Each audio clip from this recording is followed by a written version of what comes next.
Class 10 ৰ maths exercise R4 ৰ question number 3 solve কৰিম। ইয়াতে কৈছো সৰল কৰা 4টা কোয়েশ্চন আছে, তো এইটো ভিডিওতে আমি ডিসকাস কৰিম। সো প্ৰথমটো যদি আমি সলিউশন কৰো, ইয়াতে আমাক দিয়া আছে -3 স্কয়াৰ ইনটু -5 স্কয়াৰ দিয়া আছে। ইয়াক যদি আমি সলভ কৰো, -3 ক যদি আমি দুইবাৰ পূৰণ কৰো কি হ'ব, মাইনাসে মাইনাসে প্লাস হ'ব, 3 ইনটু 3 কৰিলে তুমি কিমান পাবা 9 পাবা, ইনটু 5 স্কয়াৰ কৰিলে আমি কিমান পাম 25। 9 আৰু 25 ইনটু কৰি দিয়া, 9 5 যা তোমার কিমান হয় 45, তো 5 ইয়াতে আমার 4 ক্যারি হব, 9 2 যা 18 আৰু 22, তো ইয়াতে আমাৰ অ্যানসাৰটো হব কিমান 225। এতিয়া চোৱা ৰোমান সংখ্যা 2 টু চোৱা, ৰোমান সংখ্যা 2 আমাক দিয়া আছে কি 2 to the power 3 into 2 whole power 4 দিয়া আছে। এইটো যদি আমি সলভ কৰো তেনেহলে কেনেকুৱা টাইপৰ হ'ব, চোৱা ইয়াতে মই ব্ৰেকেটত এবাৰ লিখি লৈ আছো, এইটো আমাক দিয়া আছে সলিউশন কৰিব লাগে। ইয়াতে আমি কি কৰিব পাৰো, চোৱা 2 ৰ ওপৰত পাৱাৰ প্ৰথম অৱস্থাত 3 আছে, এইটো আমি পাৱাৰটো 3 কৰি দিম, মানে 2 তিনিবাৰ পূৰণ কৰা কিমান পাবা তুমি 8, আৰু ইয়াতে চোৱা 2 আৰু দুয়োটাৰ ওপৰতে পাৱাৰ আছে কিমান 4। এতিয়া তুমি এই দুয়োটা মাল্টিপল কৰি দিয়া, 8 2 যা তোমাৰ কিমান হয় 16, আৰু ওপৰত আছে তোমাৰ কিমান 4, 16 পাৱাৰ 4, তাৰ মানে 16 যদি আমি 4টা পূৰণ কৰো তেনেহলে আমি ভ্যালুটো পাম 65535। তোমালোকে এইটো পূৰণটো কৰি ল'বা, এইটো আমাৰ কাৰণে কি হ'ব ফাইনাল আনসাৰ, এইও আমাৰ কি হ'ব আনসাৰ। এতিয়া চোৱা 3 নম্বৰটো যোনটো আছে ৰোমান সংখ্যাৰ 3, ইয়াতে আমাক দিয়া আছে কি 2 to the power 0 into 3 two the power 0 into 4 two the power 0। এইটো যদি আমি চাও তেনেহলে এটা আমি ফৰ্মুলা পাইছিলো, a to the power 0 equal to কিমান হয় 1 হয়। দ্যাট মিন্স কোনো এটা নাম্বাৰৰ ওপৰত তোমাৰ যদি কি থাকে পাৱাৰটো আমাৰ 0 থাকে, ইয়াৰ ভ্যালুটো আমি কিমান ধৰিব পাৰো 1 বুলি আমি ধৰিব পাৰো। তেনেহলে 2 পাৱাৰ 0 মানে কি হ'ব ভ্যালুটো 1 ইনটু 3 টু দি পাৱাৰ 0 মানে কিমান হ'ব 1 ইনটু 4 টু দি পাৱাৰ 0 মানে কিমান হ'ব 1।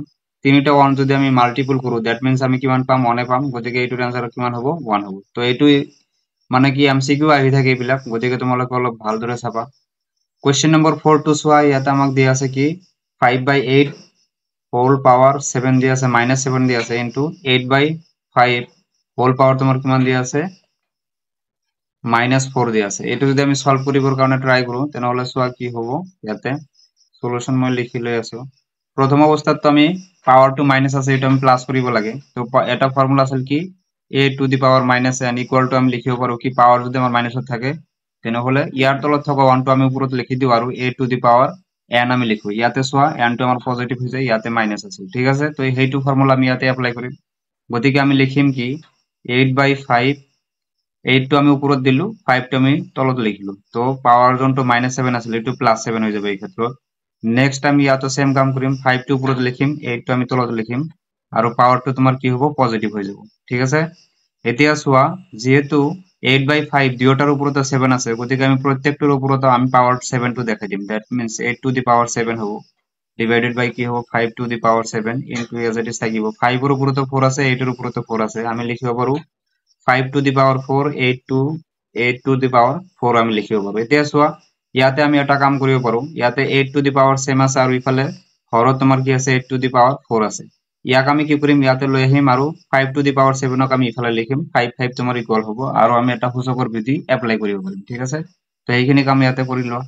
তো মই ওপৰটো সেম লিখিম 8 টু দি পাৱাৰ 7 আৰু 8 টু দি পাৱাৰ 4 টো মই ইয়াতে লিখিলো into 5 to the power 4 as it is, আৰু এই 5 টু দি পাৱাৰ 7 টো মই ইয়াতে লিখিম, ঠিক আছে। ঠাইটো আমি এক্সচেঞ্জ কৰি দিলো।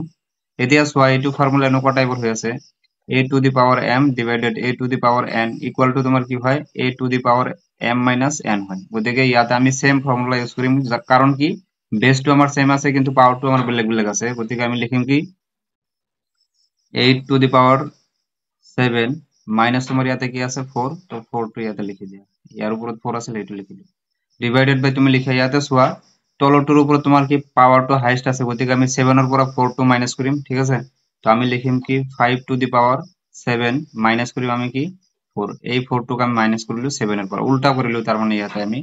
এতিয়া চোৱা ইয়াতে আমি কি কাম কৰিব পাৰো, যদি আমি কি কৰো এইটো যদি মাইনাস কৰি দিও 7 ৰ পৰা 4 গলে তোমাৰ কিমান থাকিব 3 থাকিব, divided by 5 to the power 7 minus আছে তোমাৰ কিমান 4 আছে, গতিকে 7 ৰ পৰা আকৌ 4 মাইনাস কৰি দিয়া তুমি কিমান পাবা 5 টু দি পাৱাৰ তুমি 3 পাবা। এইটো যদি আমি ইনটু কৰি দিও তেনেহলে আমি ভ্যালুটো কিমান পাই আছো চোৱা 8 আমি 3 টাইমস আমি ইনটু কৰিব লাগে, তেনেহলে আমি পাম কি 512 পাম, আৰু যদি 5 টু দি পাৱাৰ কিউব যদি আমি কৰি দিওঁ তেনেহ'লে আমি কিমান পাম 125 পাম তো এইটো আমাৰ কাৰণে কি হ'ব ফাইনেল আনসাৰ হ'ব নিশ্চয় বুজি পাইছা তো এইটো ভিডিঅ'ত এইখিনিয়ে বাকি কোৱেশ্চন বিলাক আমি নেক্সট ভিডিঅ'ত ডিসকাস কৰিম থ্যাংক ইউ